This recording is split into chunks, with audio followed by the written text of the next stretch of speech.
Doon na ako maglipat ng isda dito sa ating bagong goldfish box. And kung meron mang natira doon sa ating koi box, ililipat ko na lang sila. Hirap kasi hulihin ng iba eh. Pero so far, so good. Ito na lahat ata nung nahuli ko. So kanya-kanya silang settle down dito sa ating bagong goldfish box. Kanya-kanyang explore pa yan. Pero pag nakasanayan na nila yung setup na to, I'm sure na magugulo na naman yung mga goldfish na yan. Sobrang dami kong hipon na tinira dito sa ating goldfish box, and yan yung mga mainly na makakain nila for the meantime. Kung gusto nila kainin yung halaman, go push, kainin nila, wala akong problema dyan. Ang dami nating hair algae dito, meron tayong mga hydrilla dyan, may mga nakalutang pa ng mga sanga ng photos, okay lang yan. Kung mapapansin nyo yung size ng goldfish natin is similar lang dun sa size nung koi na nabili natin dati na hindi naman na lumalaki. So I really think na perfect lang na ihalo sila dito sa ating goldfish box since anyways, mukha naman silang pare-pareho. Maganda nga lang talaga yung kulay ng mga koi na yun. Ayun nga, sa tingin ko perfect addition sila dito sa ating goldfish box. And yun yung gagawin natin today. Let's go! Naalala nyo pa ba tong mga koi na to, yung binili natin dati na hindi naman lumalaki? Ito ay ililipat na natin dun sa ating bagong goldfish box kung saan nandun din yung ating mga goldfish since pareho naman sila ng size and meron akong ibang plano para sa 50-gallon tank na to.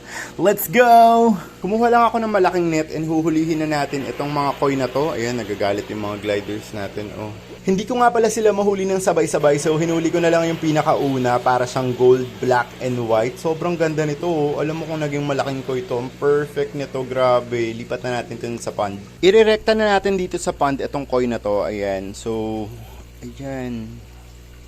Sige na, lumabas ka na. Oh. Kasama niya na yung mga bagong goldfish. Yun yung mga magiging bagong friends nung koi natin. Ayan, yun na siya. Cute. Next one na tayo, similar color din niya. Ayan, gold, black, and white. And ito ay ililipat na rin natin doon. Pakaganda nitong isdang to. Sayang, kaso lang hindi talaga sila lumalaki. Dito naman natin siya ilagay sa may corner na to. Ayan, perfect.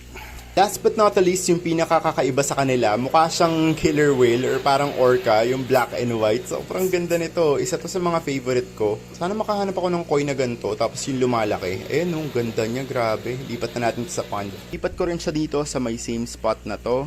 Uy, stand out yung kulay niyo, black and white kasi. Ang ganda nila.